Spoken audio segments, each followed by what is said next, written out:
को हमेशा हमेशा के लिए मिटा दिया, हमारी दुनिया में अंधेरा कर दिया। डैडी, हमें ताकत दो, हमें शक्ति दो कि हम उसके और हमारे बीच में खून के रिश्ते को भूल जाएं और आपकी मौत का इंतकाम ले सके। राजेश्वर, हमारी डैडी का कत्ल करने के बाद, हमारे दिल में बदले की आग भड़काने के बाद तुम्हारी हिम्मत कैसी हुई कि तुम इस तरह हमारे सामने खड़े रहो? शमशान में अगर दुश्मनों का भी सामना हो जाए तो दुश्मनी को भुलाकर मौत जो जिंदगी का अंजाम है उसके बारे में सोचते हैं, बैराग और सन्यास के बारे में सोचते हैं। आज वही वक्त हम दोनों के बीच में आ गया है। दुश्मनी को भुलाकर एक बार मेरी सच्चाई को सुन लो राजेश्वर। अरे तुम्हारे पास है ही क्या कहने के लिए? हाँ, तुम्हारे दिल की भड़कती हुई आग ठंडी हो चुकी है, लेकिन हमारे दिल की आग अभी तक भड़क रही है और ये उस वक्त ठंडी होगी जिस दिन हम तुम्हारी लाश को चिता की जलती हुई आग में देखेंगे। तुम बदले की आग में अपने अंदर के इंसान को जलाकर हैवान मत बनो। आज तुम्हारी बातों में वो चिंगारियां नहीं रही, क्योंकि तुम्हें जिंदगी से प्यार हो गया, इसलिए तुम मौत से डर कर बुज़दिलों की तरफ बातें कर रहे हो। मौत से डर? और मुझे? मैंने उस वक्त जन्म लिया जब एक बहादुर इनकलाबी जिंदगी की आखिरी सांसें ले रहा था। मैंने तो पैदा होते ही मौत का मुंह देख लिया था। हम तो मौत से लड़ लड़कर बचपन को जवानी तक लाए हैं। तुमने तो ऐश की और हमने रूखी सूखी खाकर जिंदगी का सफर तय किया है। तुम मेरा मुकाबला नहीं कर सकते मेरे दोस्त। बहुत घमंड है तुम्हें अपनी ताकत पर। हाँ, तुम्हारे मगरूर सर को कुचल कर, अपने पांव तले रौंद कर, अधमरी लाश बनाकर कानून की ठोकरों में फेंक देंगे।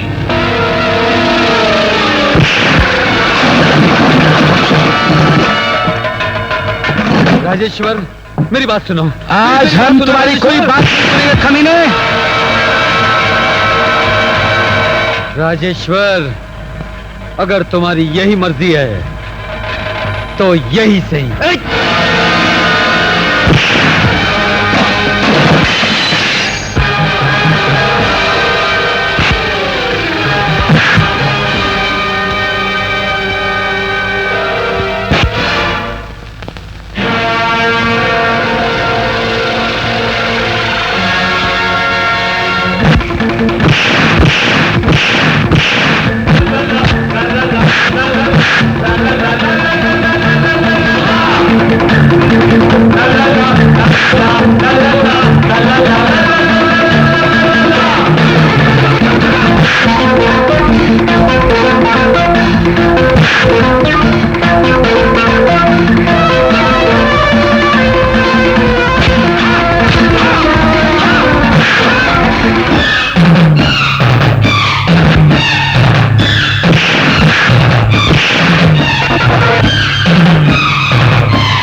इसे।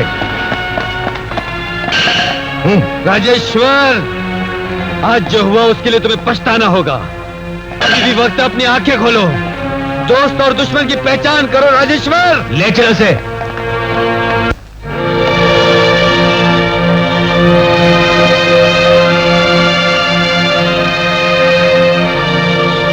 आप और हमारे घर? आपने तो कहा था इस घर में कभी कदम नहीं रखेंगे। आज आप अपना वादा कैसे भूल गई? जब तूफान आता है तो समंदर भी भूल जाता है कि उसे साहिल पार करके आगे नहीं जाना चाहिए। तूफान तो इस घर में आया चाची, बर्बादी तो इस हवेली की हुई है। ये जानते हुए भी कि इस बर्बादी का जिम्मेदार आपका बेटा है, फिर भी आप यहाँ चली आई हैं? हाँ, क्योंकि उस रोज तुमने मुझसे कहा था कि मेरा एक और भी बेटा है जो अपने घर पर मेरा इंतजार कर रहा है। मुझे बेटे की मौजूदगी का एहसास दिलाकर आज तुम खुद भूल गए। उस दिन हम अपने दिल में प्रेम और श्रद्धा की भावना लेकर आए थे आपके पास, लेकिन अब हमारे डैडी की मौत ने हमारे दिल में नफरत और इंतकाम का जहर बच दिया है। मेरे बेटे के लिए तुम्हारे दिल में जो जहर भरा है वो गलत है, क्योंकि मैं अपने बेटे को अच्छी तरह से जानती हूँ। वो दूसरों के लिए अपने खून की कुर्बानी दे सकता है, लेकिन किसी का खून नहीं कर सकता। वो किसी का खून कर सकता है या नहीं, यह अदालत फैसला करेगी। हाँ, अगर आपका बेटा निर्दोष निकला तो हम आपको चाची नहीं माँ कहकर पुकारेंगे और जिंदगी भर आपकी पूजा करेंगे। बस मेरे लिए तुम्हारा इतना कह देना ही काफी है। मैं बड़ी उम्मीद लेकर तुम्हारे दर पर आई हूँ। मैं जिंदगी में सब कुछ खो बैठी हूँ। एक ही है जिसके सहारे जिंदा हूँ, उसे देख देख कर जी रही हूँ। एक ही तमन्ना है कि उसके कंधों पर इस दुनिया से चली जाऊं। उसे किसी भी तरह कानून की गिरफ्त से आजाद करवा दो।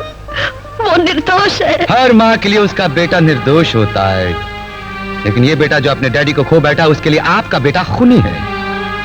इसलिए आप हमसे झूठी उम्मीद ना रखिएगा, और ना ही हम आपसे कोई झूठा वादा करना चाहते हैं। आप जा सकती हैं। कुंती ने करण को नफरत से फेंक दिया था, फिर भी करण ने उसे वरदान दिया था।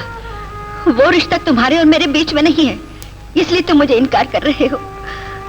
बड़ी उम्मीद लेकर आई थी, लेकिन मैं आज खाली हाथ तुम्हारे घर से लौट रही हूँ। ये माँ जिसने आज तक ना जाने कितने गुनाहगारों, कितने कातिलों को माफ कर दिया, जिंदगी का हर दुख खामोशी से सहती रही, लेकिन बेटे का ये गम बर्दाश्त नहीं कर सकते।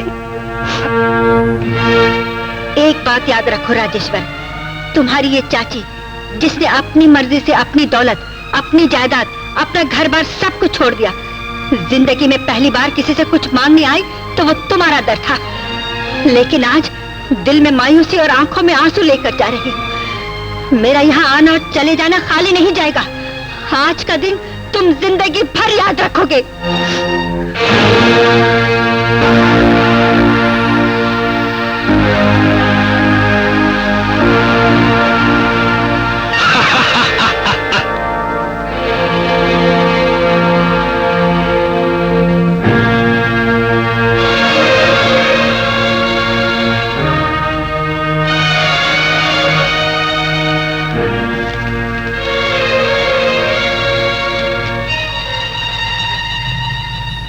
शीला, जरा यहाँ आना।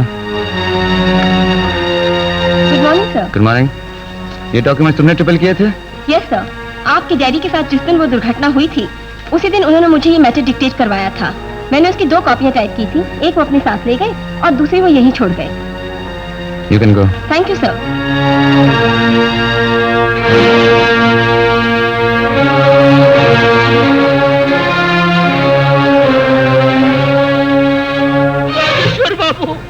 मुझे माफ कर दो।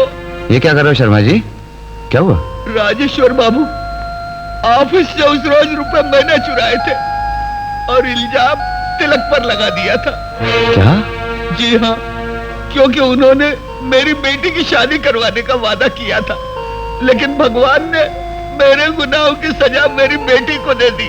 उसकी जिंदगी बर्बाद हो गई। ये देखिए, ये खत।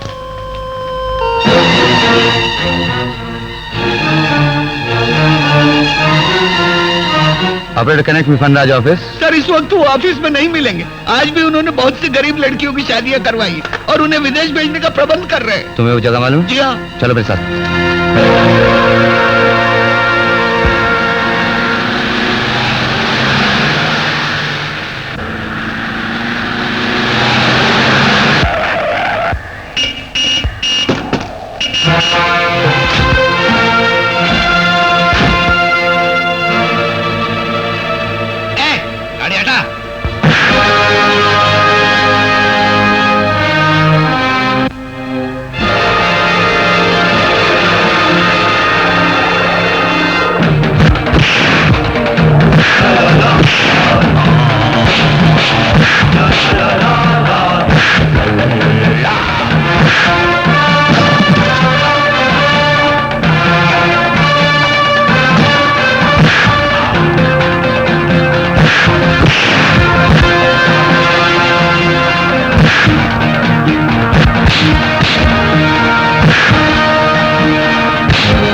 शर्मा जी, इन लड़कियों को उनके घर पहुंचा दो। जी बहुत अच्छा।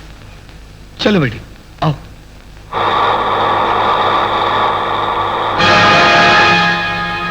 मिस्टर राजेश्वर, डरो नहीं, हम हैं तुम्हारे पुराने दोस्त मिस्टर नागपाल।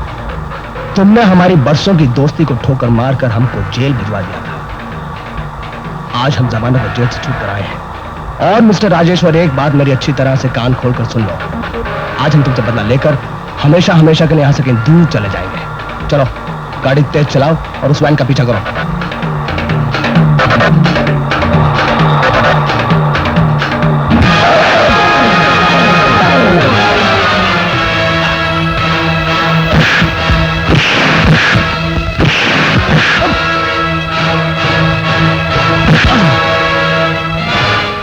दुनिया को क्या कभी धोखा दिए, सत्यजीत को मार डाले, वो जितना पैसा जमा किया था जनता की भलाई के लिए, हमें लोगों वाले को चंपत हो गए।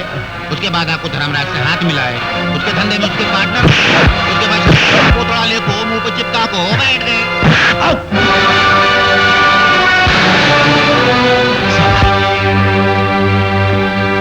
ये लो